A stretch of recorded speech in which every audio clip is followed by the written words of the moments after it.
এই বুড়ি বয়সে আইসা আর এক দেশে গিয়ে আর একজনের লোকে থাকা লাগতো। অন্তত বুড়ি বয়সে নিজের বাড়িতে দাফন হওয়া, এটাও তো মানুষের একটা রক্তের টান থাকে। কারণ ওই গ্রামে দেখবেন মহিলারা ঢাকা শহরেও যেতে চায় না।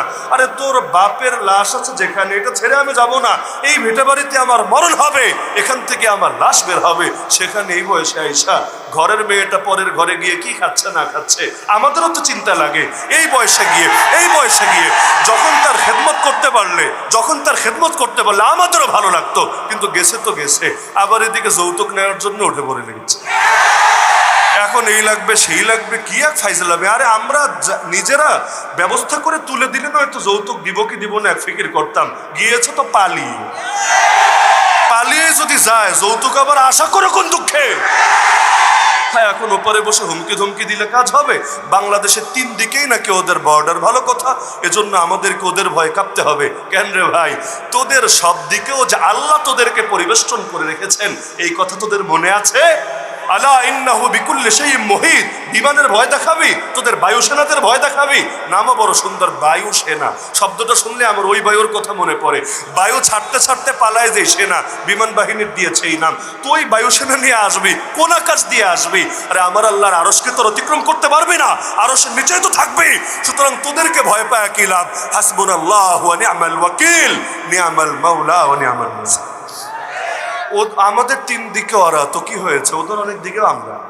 একটু মানচিত্র নিয়ে মাঝে মাঝে বসবেন, এটা কথার ভেতরের কথা, বলাল আপনি কষ্ট পাইয়েন না। আবার কষ্ট পাইলেও কিছু করার নেই, মাফ চাইবো না। নিজের দিলের চিকিৎসা করায় নিয়েন, কষ্ট লাগবে না ইনশাআল্লাহ। তো দেখা গেল আমাদের অনেক দিকে ওরা। মানচিত্র নিয়ে বসে দেখেন ত্রিপুরা নামক জায়গাটা কোথায় আছে, দেখবেন ত্রিপুরার 3 দিকে আবার আমরা। আমাদের সব দিকে ওরা যেমন, ত্রিপুরার 3 দিকে আমরা। একদিকে সিলেট, একদিকে আবার কুমিল্লা মাঝে আছে, আবার ওইদিকে আবার চিটাগাং, মাঝখানে ওদের কিছু জায়গা। ওদিকে আবার 7 সিস্টার্সের সাথে আছে চিকেন নেক, মুরগির গলা, ছোট্ট একটুখানি গলা, চাপ দিতে দেরি, মুরগির শ্বাস বন্ধ হতে দেরি না। এমনকি যারা নিজেরাই আছে চিপা, এই বাংলাদেশ যদি আসলেই শক্তি নিয়ে ঘুরে দাঁড়াতে পারে, ওই জালেমদের তো দেশই থাকবে না। হ্যাঁ, এতকাল দমিয়ে রেখেছে, ভেবেছে চিরকাল মনে হয় দমেই থাকবে, কিন্তু জানে না ইমানের জোশ আসে যখন ভেতরে, তখন পৃথিবীর কেউ আর পারে না দমিয়ে রাখতে। তাহলে ওরা কিসের হুমকি দেয়? ব্রাহ্মণবাড়িয়া থেকে মাত্র 2 কিলো দূরে আগরতলা। কয় কিলো দূরে? মাত্র 2 কিলো। আমি আখাউড়া, ওই যে যেদিন কাহিনী, ওই আর পরের দিনে আখাউড়া বয়ান করে এসেছি। একেবারে আখাউড়া মূল প্রপারে একটা মাদ্রাসা আছে, 800 ছাত্র, বিশাল মাদ্রাসা, দাওরাই হাদিস মাদ্রাসা একটাই। এমনি তো বেদাতের আখড়া, কিন্তু অল্প কিছু আহলে হক ওলামায়ে কেরাম আছেন, কিছু দ্বীনে দ্বারা আছে। তো সেখানে গিয়ে একদম খোঁজখবর নিয়ে দেখলাম যে যেই জায়গায় এত মারপিট করেছে, মাত্র বর্ডার থেকে 2 কিলো। আবার সারাদিন এসে হাউকাউ করেছে বর্ডারে ঢুকতে চায়। এদিকে বিএসএফ এ বলে রেখেছে খবরদার একটাও যাতে ঢুকতে না পারে, সবগুলোর সামাল দিবা। আবার দলের নাম কি হিন্দু সংঘর্ষ সমিতি। ওরা এসে বাংলাদেশের হাইকমিশনে হামলা চালিয়েছে, বাংলাদেশের পতাকা নামিয়ে এটার অবমূল্যায়ন করেছে, এমনকি হাইকমিশনের লোকদেরকেও পিটিয়েছে। নাম কি? হিন্দু সংঘর্ষ সমিতি। খালি যদি নামটা হইতো মুসলিম সংঘর্ষ সমিতি, আর হামলাটা যদি হইতো বাংলাদেশের হাইকমিশনে না, বাংলাদেশের ভেতরে ওদের হাইকমিশনে, দেখতেন এতদিনে দুনিয়ার পেছনে আগুন লেগে গেছে। কিন্তু হিন্দু সংঘর্ষ সমিতি তো এটা নিয়ে কিছু বলা যাবে না, ওদের ইজ্জত একটু বেশি। তো যাই হোক, ওপারে বসে সারাদিন হাউকাউ করেছে, অথচ এপারে যদি ঢুকতো সবার আগে ব্রাহ্মণবাড়িয়ার উপর দিয়ে আসতে হতো। তাও আবার আখাউড়া, এরপর হলো মূল ব্রাহ্মণবাড়িয়া। যেই ব্রাহ্মণবাড়িয়ার নাম শুনলে বাকি 67 জেলা এমনি ডরায়। এমনকি মায়া বিয়ে দিতে গেলেও 1000 বার চিন্তা করে। যারা 2 টাকা 5 টাকা নিয়ে নিজেরাই মারামারি করে একজনের একজনকে মাঝে মাঝে মেরে ফেলে, ওই মানুষরা যদি ওদেরকে পায়, সুবহানাল্লাহ, আর তো কথাই নেই। আর যদি কিছু নাও পারে, যেমনি টেডা যুদ্ধ নিয়ে নেমেছিল ওই সময়ও, কি যে হতো বাকিটা আল্লাহই ভালো জানে। তো এত দুর্বল ভাবার কি আছে? যার সাথে আল্লাহ আছে, পৃথিবীর কোনো বাতিলের সামনে তার মস্তক নত হতে পারে।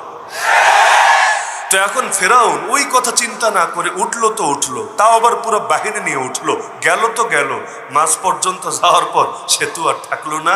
এবার পদ্মা সেতু আর যমুনা সেতু ভেবে যা উঠেছিল পুরোটা হাওয়া হয়ে গেল, তারাও চিরতরে ডুবতে হলো। ওই ফেরাউন একই কাজ করলো, সারা জীবন আল্লাহর নাম মুখে আনলো না, এবার মরার আগে বলে ঈমান এনেছি রব্বুল আলামিনের উপর। কোন রব? আরো ক্লিয়ার করে বলে দিচ্ছে, কারো যাতে আবার ব্যাখ্যা বুঝাই দিতে না হয়। পরে বলবে রব্বুল আলামিন বলতে আসলে নিজেরাই বুঝিয়েছে না, ব্যাখ্যা দুয়ার খোলা রাখে নাই। রব্বি মুসা ওয়া হারুন, যিনি হারুনের রব, যিনি মুসারও রব, ওই রবের উপর ঈমান এনেছি। তো ঈমানটা সুখের দিনে আনতে পারলা না, সুখের দিনে যদি আনতা তোমার এভাবে ডুইবা মরা লাগতো না। তো কি আর করার আছে, সুখের সময় কথা শোনে না, আর দুঃখের সময় আফসোস সারা শেষ থাকে না।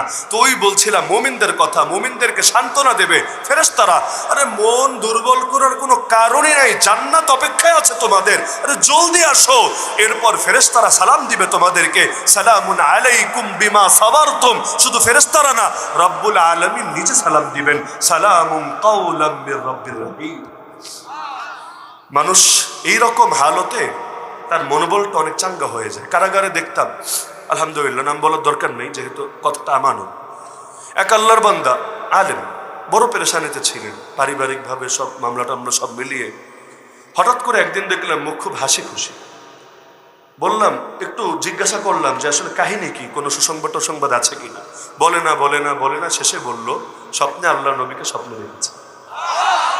তো তার দিল এমন মজবুত হয়ে গিয়েছে, এখন তার কাছে মনে হচ্ছে কারাগারের ভেতর কয়েক যুগ থাকলে সমস্যা নাই, কারণ আল্লাহ তাআলার নবীর যদি শাফাত লাভ করতে পারে আর কি লাগে জীবনে। আমার নিজের মনে আছে কায়েদে মিল্লাত আল্লামা বাবুনগর রহমতুল্লাহ ইন্তেকালের পর মনে বড় কষ্ট ছিল। কেন?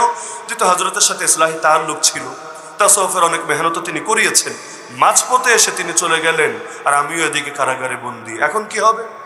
ওই সময় কারাগারে একজন আলেম ছিলেন, অনেক বছর থেকে জেলে, শেখুল ইসলাম আল্লামা শাহ আহমদ শফি রহমতুল্লাহ আলাইহির আজাল্লে খলিফাদের একজন।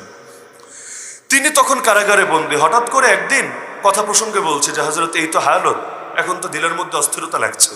তিনি বললেন, এক কাজ করেন, যতদিন কারাগারের ভেতরে আছেন, যেহেতু আমারও তাআল্লুক হযরতের সাথে, বাবুনগরী সাহেব হযরুরের খলিফা, তাহলে আমি ইনশাআল্লাহ আপনারে কিছু মশওয়ারা দিচ্ছি, আমি আখতার হিসাবে মশওয়ারা দিচ্ছি, আপনি অন্তত আমলগুলো করেন, ইনশাআল্লাহ একটা সিলসিলা জারি থাকলো। বাকিটা বের হওয়ার পর আপনি ইনশাআল্লাহ আপনার মতো করে নিস্তরিকায় আপনি একভাবে যার কাছে ইচ্ছা বায়াত হয়ে ইস্তেফাদা করেন। তো ওই সময় যখন আমি বললাম, না এটা তো আমার জন্য আরো নেয়ামতে গায়রে মুতারাক্কাবা, মানে যা চেয়েছি তার চাইতে আরো বড় অপ্রত্যাশিত এক মেহনত, আলহামদুলিল্লাহ আমি এক পায়ে খাড়া, রাজি আছি।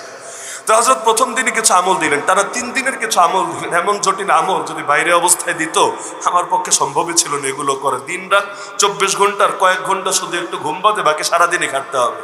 তো আলহামদুলিল্লাহ 3 দিনের প্রথম দিন গেল, দ্বিতীয় দিন গেল। আমাকে দ্বিতীয় দিন শেষের দিকে জিজ্ঞাসা করছে যে আপনি কি কোনো পরিবর্তন টের পাচ্ছেন? আমি বললাম, আলহামদুলিল্লাহ হযরত, তেমন কিছু তো টের পাচ্ছি না, তবে প্রথম দিন এটা হলো আলহামদুলিল্লাহ যে যখন ঘুমালাম, ঘুমের মধ্যে দেখলাম শেখুল ইসলাম আল্লামা শাহ আহমদ শফি রহমতুল্লাহ আলাইহি একটা মসজিদের মধ্যে আছেন। আমিও মসজিদে গিয়ে ঢুকলাম, মসজিদের মিম্বারের কিছুটা সামনে একটা দস্তরখান বিছানো, হযরতও সেখানে গিয়ে বসছেন এবং হুজুরের সাথে হুজুরের এক খাদেমও আছে। আমাকে বলছেন যে তুমি বসো, দস্তরখানে বসো। তো দস্তরখানে বসলাম, হুজুর প্লেটে খাবার উঠিয়ে দিলেন, ওই খাবার খাওয়া শুরু করলাম, এরপর ঘুম ভেঙে গেল। এটা শুধু আমি আমার স্বপ্নে দেখলাম, আর বাকি তো আমল চালিয়ে যাচ্ছে আলহামদুলিল্লাহ। এটা বললাম, দেখলাম এমন খুশি হলেন, বুকের মধ্যে জড়িয়ে নিলেন। আর কিছু কথা বলেছিলেন, কথাগুলো আমানত, ইনশাআল্লাহ আল্লাহ তাআলা যদি কখনো হযরত ইজাজত দেন, কখনো ইনশাআল্লাহ প্রকাশ করব। তো দেখা গেল ওই দিনের পর আমার নিজের হালতে ভালো লাগলো। আমার কাছে মনে হলো জেলখানায় তো আমার জন্য খানকা, আল্লাহ তাআলা এখানে হয়তো এনেছেন বিশেষ মেহনত করানোর জন্য। তো এমন একজন আলেমও পাই নাই যে কারাগারে জেল খেটে এসেছে কিন্তু আফসোস করেছে। এখন তো ওই কাইল্লা মানিকার মুরগি চোরা যা আছে, এক একটা জেল থেকে কোর্টে আনলো, মুখ দেখলে মনে হয় জীবন তেজপাতা হয়ে গেছে, দোয়া করতে বলে, ইশারা এই বলে সেই বলে।